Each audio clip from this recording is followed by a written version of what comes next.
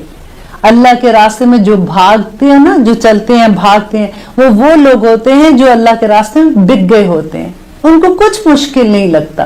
لیکن الا علی الذین هدى اللہ، مگر ان کے لیے نہیں تھا جن کو اللہ نے ہدایت دے دی تھی، وما، اور نہیں کانا تھا اللہ لیضیع ایمانکم، کہ وہ ضائع کرتا تمہاری ایمان کو، ان اللہ، بے شک اللہ، بالناس لرؤوف رحیم۔ اب کیا ہوا تھا کہ جب قبلہ چینج ہو رہا تھا تو اللہ سبحانہ تعالیٰ بتا رہے کہ اب یہ کویسچن کریں گے، کیونکہ اہل کتاب کہیں گے یہ پہلے وہ قبلے کی طرف تھے، اب یہ قبلے کی طرف ہے، ذرا یہ تو پوچھو ان سے جا کے کہ کیا جو پہلے قبلے کی طرف نماز پڑھتے تھے تو ان کی قبول ہوں گی کہ نہیں، وہ ضائع ہو جائیں گی؟ اس کا جواب بھی اللہ سبحانہ تعالیٰ نے پہلے سے دے دیا کہ اللہ ضائع نہیں کرے گا۔ یہاں پہ ایمانکم جو ہے نا، یہ صلات کے لیے ہے کہ اللہ تمہاری نمازوں کو، تمہاری عبادات کو قبول ضائع نہیں کرے گا، بے شک اللہ سبحانہ تعالیٰ تو بہت شفیق ہے، بہت رحیم ہے۔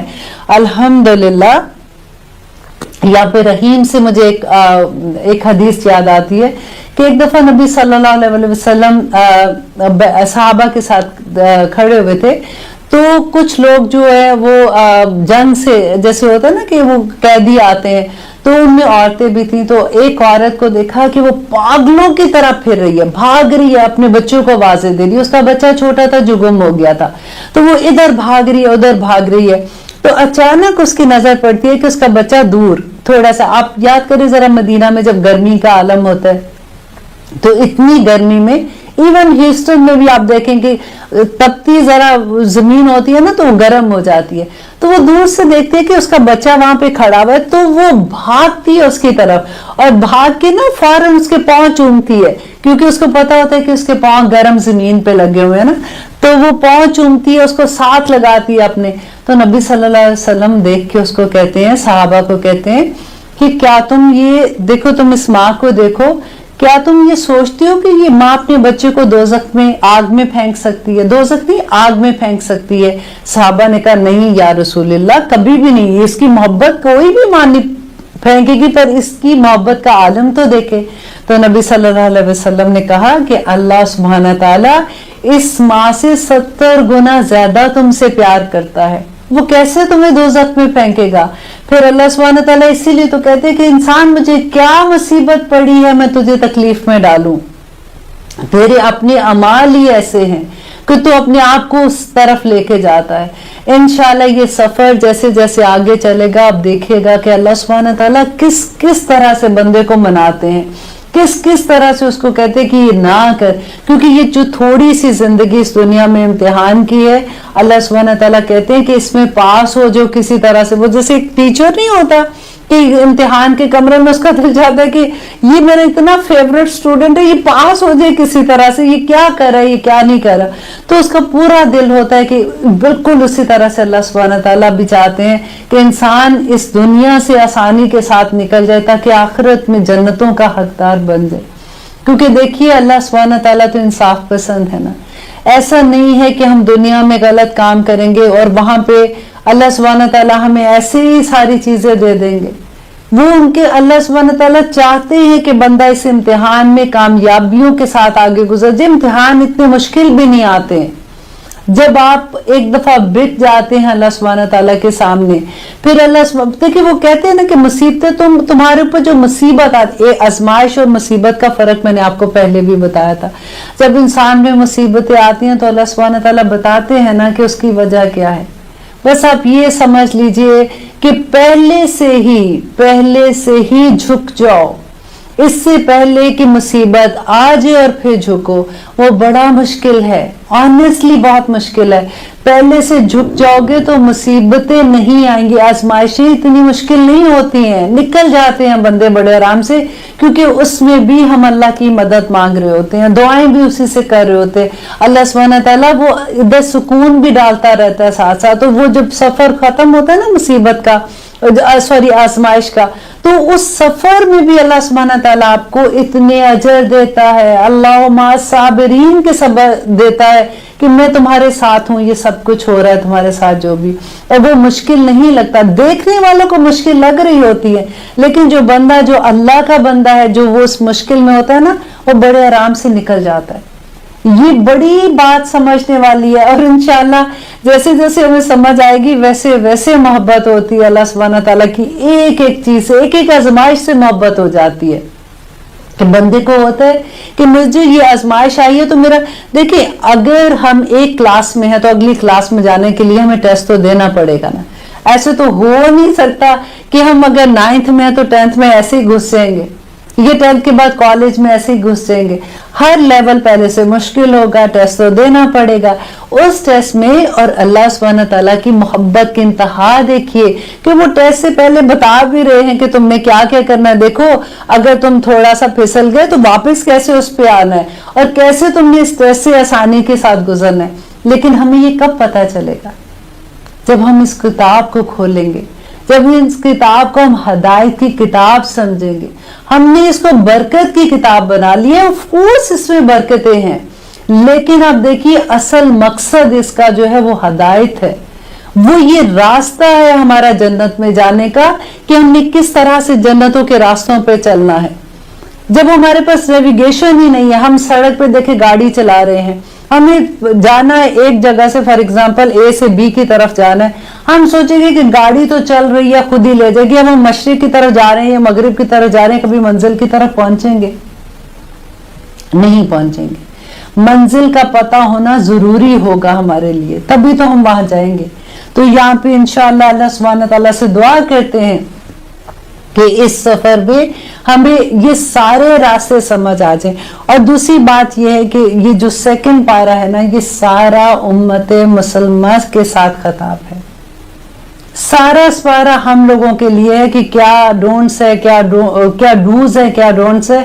اور انشاءاللہ ہم پوری کوشش کریں گے کہ یہ سپارہ ختم ہونے تک ہم پورے مکمل طور پہ ہم ایسے ہو جائے کہ ہمیں عمل کرنے آسان ہو جائے. اب آئیے اصل حکم یہاں سے سٹارٹ ہوتا ہے.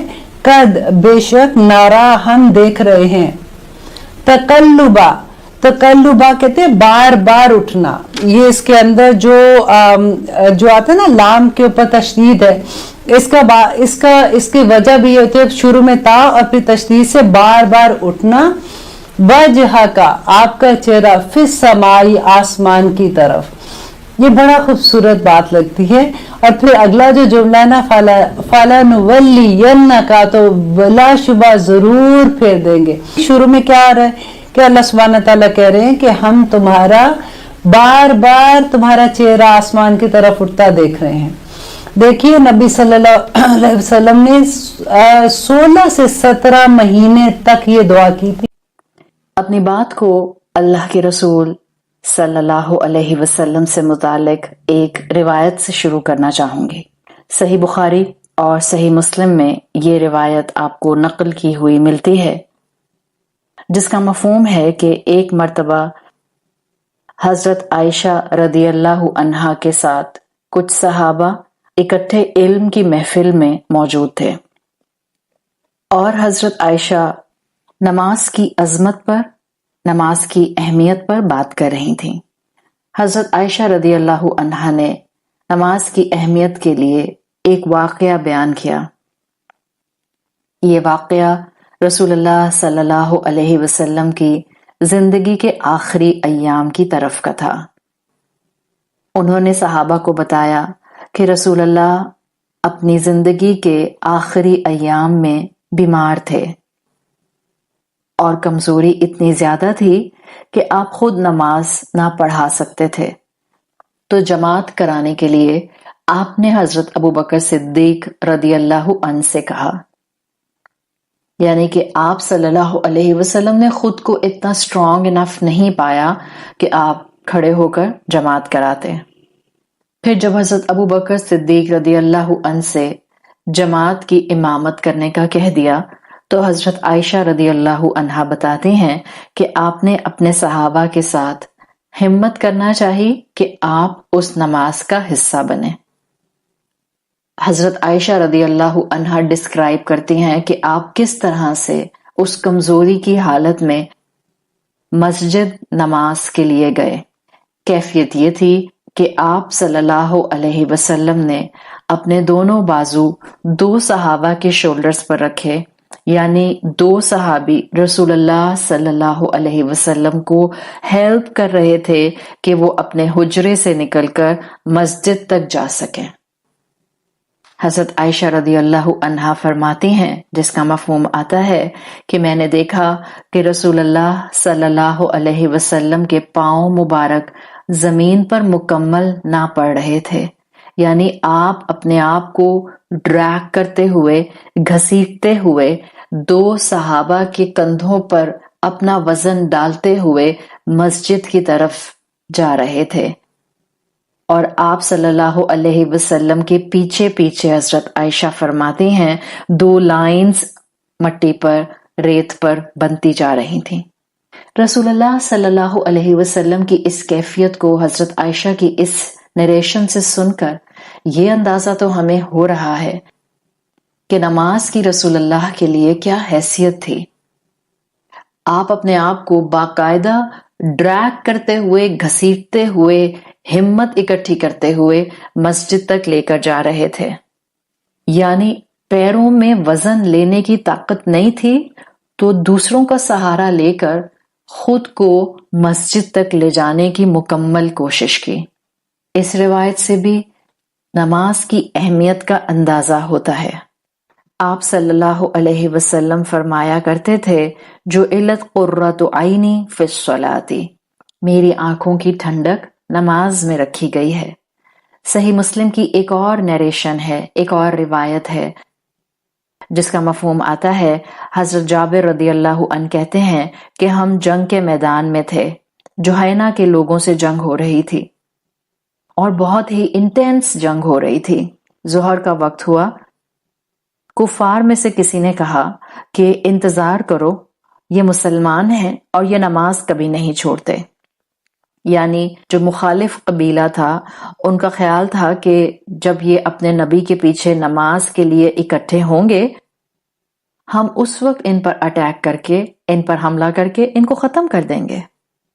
یہ ان کا پلاٹ تھا، یہ ان کی چال تھی جو اللہ تعالیٰ نے اپنے حبیب صلی اللہ علیہ وسلم کو جبرائیل علیہ السلام کے تھرو انفارم کروا دی۔ یہاں آپ کو یہ ضرور معلوم ہو رہا ہے کہ کفار تک یہ جانتے تھے کہ مسلمان نماز مس نہیں کرتے، چاہے میدان جنگ کا ہی کیوں نہ ہو۔ جبرائیل علیہ السلام آئے اور رسول اللہ صلی اللہ علیہ وسلم کو انفارم کیا کہ کفار کا یہ پلان ہے۔ رسول اللہ صلی اللہ علیہ وسلم نے اپنی فوج کو 2 گروپس میں ڈیوائیڈ کر دیا، اس طرح کہ کچھ لوگوں نے رسول اللہ کے ساتھ نماز پڑھی اور کچھ نے کھڑے ہو کر نمازیوں کی حفاظت کی، اور پھر دوسرا گروہ آیا اور اس نے نماز پڑھی اور پہلے گروہ نے نمازیوں کی حفاظت کی، یعنی نمازی اور مشرکین کے درمیان میں دوسرا گروہ کھڑا ہو گیا۔ یہ صلاۃ الحرب کہلاتی ہے، صلاۃ الخوف کہلاتی ہے۔ ذرا سوچئے، اس سچویشن میں بھی مسلمان اپنی نمازوں کی نہ صرف فکر کر رہے ہیں جبکہ حالت جنگ ہے، جنگ کا ڈائریکٹ میدان ہے، بلکہ نماز کے ساتھ ساتھ وہ جماعت میں نماز کا اہتمام کر رہے ہیں، وہ جماعت کو بھی مس نہیں کر رہے۔ اس سے ہمیں نماز کی اہمیت کا پتہ چلتا ہے۔ نماز کی اہمیت کئی اور مختلف روایات سے ہمارے سامنے آتی ہے۔ صحیح مسلم کی ایک اور حدیث آتی ہے جس کے مفہوم کے مطابق ایک مرتبہ ایک صحابی رسول اللہ صلی اللہ علیہ وسلم کے پاس آئے، اور یہ نابینا صحابی تھے۔ انہوں نے رسول اللہ صلی اللہ علیہ وسلم کو بتایا کہ میں نابینا ہوں، کبھی میرے ساتھ مسجد آنے کے لیے کوئی شخص ہوتا ہے، کبھی میں تنہا ہوتا ہوں، تو کیا میرا گھر پر نماز پڑھنا ایکسکیوز بنتا ہے؟ آپ صلی اللہ علیہ وسلم نے ان سے پوچھا، کیا آپ آذان کی آواز سن سکتے ہیں؟ یعنی ان صحابی سے دریافت کیا کہ آپ کے گھر میں آذان کی آواز آتی ہے؟ اس سے آپ صلی اللہ علیہ وسلم اندازہ کرنا چاہ رہے تھے کہ ان کا گھر کتنا دور ہے۔ ان صحابی نے کہا، جی ہاں، میرے گھر میں آذان کی آواز آتی ہے۔ آپ صلی اللہ علیہ وسلم کے الفاظ کا مفہوم آتا ہے، آپ نے فرمایا، then you have no excuse، پھر تمہارے پاس اب کوئی حجت نہیں ہے۔ قال رسول اللہ صلی اللہ علیہ وسلم لا اجد لک رخصتا، میں تو تمہارے لیے کوئی ایکسکیوز نہیں پاتا۔ یعنی اس نریشن سے بھی یہ معلوم ہو رہا ہے کہ جب ایک نابینا صحابی بھی مسجد سے اتنا دور نہیں رہتے تو ان کو بھی رسول اللہ صلی اللہ علیہ وسلم مسجد آ کر نماز ادا کرنے کا کہہ رہے ہیں۔ نماز ہم مسلمانوں کی پہچان ہے۔ نماز رسول اللہ صلی اللہ علیہ وسلم کی آنکھوں کی ٹھنڈک ہے۔ ہم اللہ کے رسول صلی اللہ علیہ وسلم سے محبت کرتے ہیں تو ہم اپنی زندگی میں اس فرض عبادت کو کیسے مس کر سکتے ہیں؟ اللہ تعالیٰ نے نماز ہم پر عبادت کے طور پر دن میں 5 مرتبہ فرض کی ہے۔ بچپن سے ہم نے اپنے دین میں 5 پلرز آف اسلام دیکھے ہیں، جن میں کلمہ شہادت ہے، نماز ہے، روزہ ہے، زکوٰۃ ہے اور حج ہے۔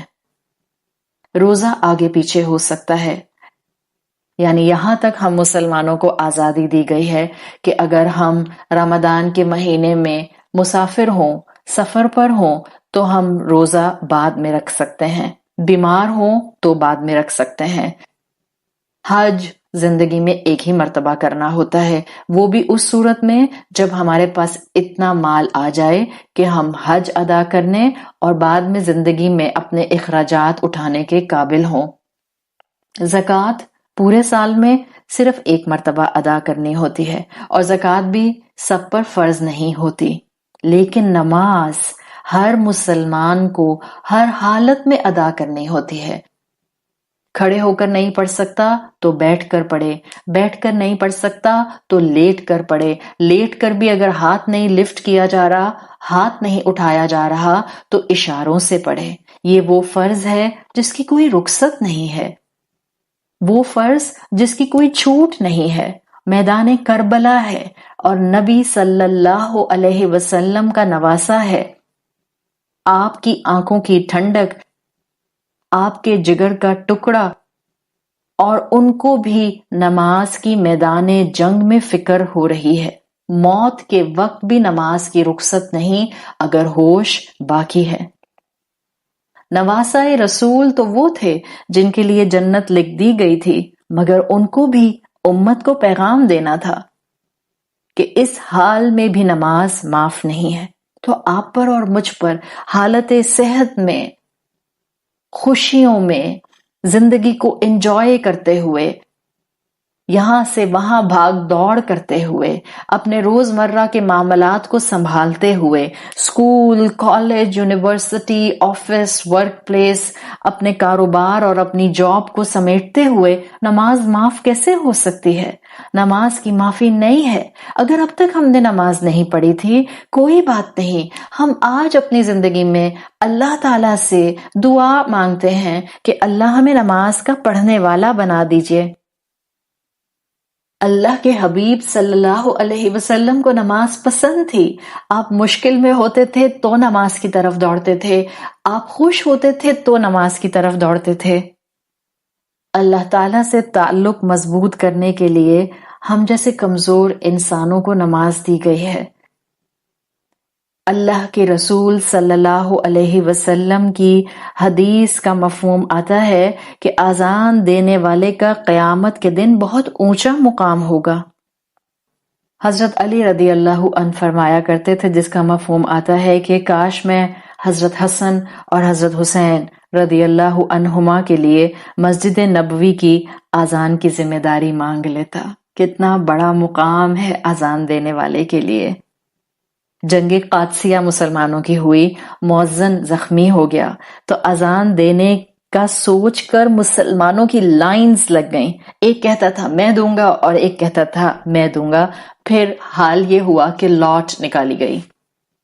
حضرت عمر رضی اللہ عنہ فرمایا کرتے تھے کہ اگر میں خلیفہ وقت نہ ہوتا تو مسجد نبوی کا مؤذن بننا پسند کرتا۔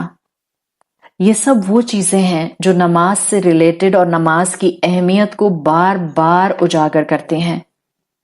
اللہ تعالیٰ نے ہمیں اس زندگی میں اتنی نعمتیں دی ہیں کہ ہم ان نعمتوں کا شکر ادا کر ہی نہیں سکتے۔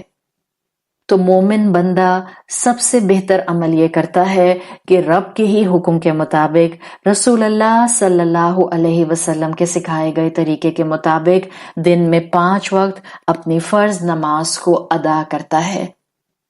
آج سے کوشش کیجئے کہ آپ اپنی زندگی کے سارے معاملات کریں، لیکن آپ اپنی اس 5 وقت کی نماز کو مس نہ کریں۔ 5 وقت فرض نماز پڑھنے کی ذمہ داری اس وقت نہیں پوری کرنی ہوتی جب ہم اپنی زندگی کی جوانی گزار لیں گے، جب ہم ریٹائرمنٹ کی طرف آ جائیں گے، جب کرنے کے لیے زندگی میں بڑی بڑی ذمہ داریاں نہیں ہوں گی، جب ہم ہسل بسل والے معاملات والے سینیریو سے باہر نکل آئیں گے، تب جا کر اللہ اللہ کریں گے۔ یہ مائنڈ سیٹ بندہ مومن کا نہیں ہوتا۔ بیداری کے یہ چند قدم آج اپنی زندگی میں کچھ ایسے اٹھا لیں کہ جس وقت بھی آپ اس پروگرام کو سن رہے ہیں، آپ اگلی ہی جو بھی نماز کا وقت آئے گا، آپ وضو کریں گے اور اللہ کے حضور اللہ اکبر کہہ کر کھڑے ہو جائیں گے۔ مقصد اللہ کے سامنے حاضری دینا ہے، اللہ کا شکر ادا کرنا ہے، اس کے سامنے سجدہ شکر کرنا ہے، اس کے سامنے دعا کے لیے، عافیت کے لیے ہاتھ اٹھانے ہیں۔ اس کے رسول صلی اللہ علیہ وسلم کی ہدایات کے مطابق اپنی زندگی میں اپنی فرما برداری اور سبمیشن اس کے سامنے شو کرنی ہے۔ اتنی خوبصورت زندگی اللہ کے رسول صلی اللہ علیہ وسلم کی ہمیں نظر آتی ہے کہ آپ نے اپنی زندگی کے ہر دور میں نماز کو تھامے رکھا۔ آپ پر غم کے پہاڑ ٹوٹے یا آپ کے سامنے فتوحات کی خوشیاں آئیں، آپ نے نماز کو کبھی نہ چھوڑا۔ آپ صلی اللہ علیہ وسلم کی زندگی میں آپ کی نماز کی عبادت آپ کا اینکر تھی۔ ایک ایجپشن اسکالر آتے ہیں، مصر کے اسکالر، انہوں نے بہت خوبصورت بات رسول اللہ صلی اللہ علیہ وسلم کے نام مبارک کے ساتھ، اسم مبارک کے ساتھ مینشن کر کے ایسے بتائی کہ آپ کا نام نماز کی اہمیت کو واضح کرتا ہے۔ ان اسکالر نے رسول اللہ صلی اللہ علیہ وسلم کا نام احمد اس طرح سے اپنی کتاب میں مینشن کیا کہ ایک ایک احمد کے نام کا حرف نماز کی پوزیشن کو بتاتا ہے۔ احمد کا لفظ بنتا ہے حمزہ ح میم دال۔ حمزہ جب سیدھی شکل میں الف کی شکل میں لکھا جاتا ہے، اس کو آپ اگر دیکھیں تو الف کی شکل کا حمزہ سٹینڈنگ پوزیشن، قیام کو واضح کرتا ہے۔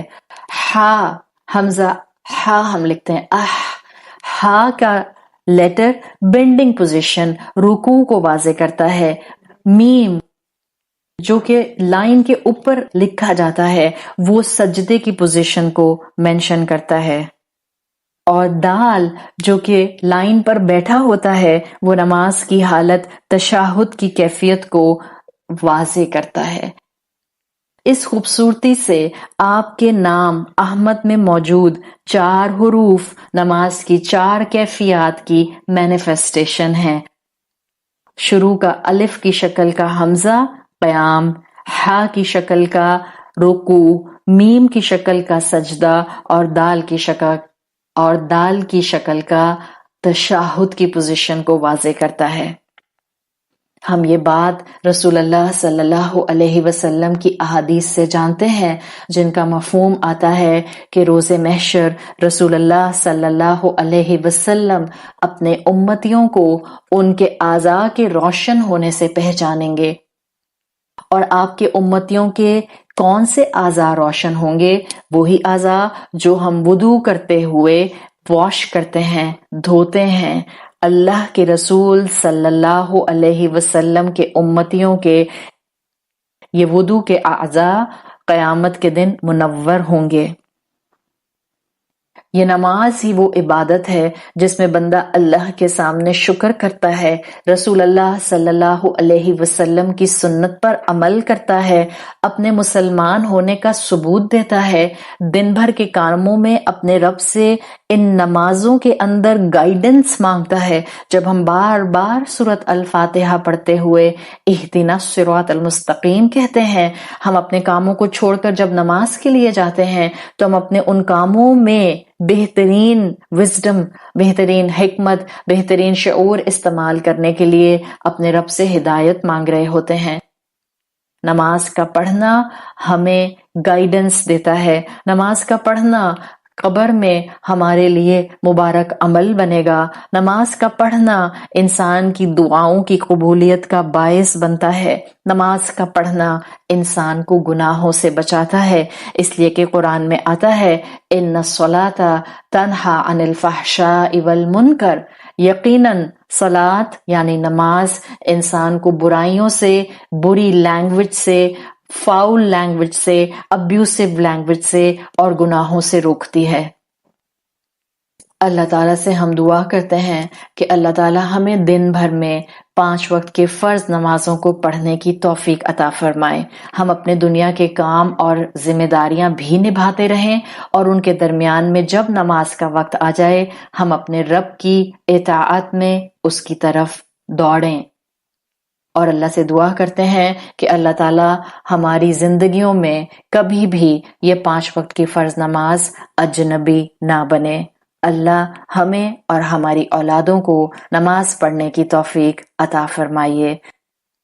آئیے بیداری کے یہ چند قدم اٹھاتے ہوئے ابراہیم علیہ السلام کی سنت، رسول اللہ صلی اللہ علیہ وسلم کی سنت اور اپنی آخرت کی نجات کی طرف چند قدم اٹھانے کی کوشش کریں۔ سبحانک اللہم و بحمدک، نشہد ان لا الہ الا انت، نستغفرک و نتوب الیک۔ السلام علیکم ورحمۃ اللہ وبرکاتہ۔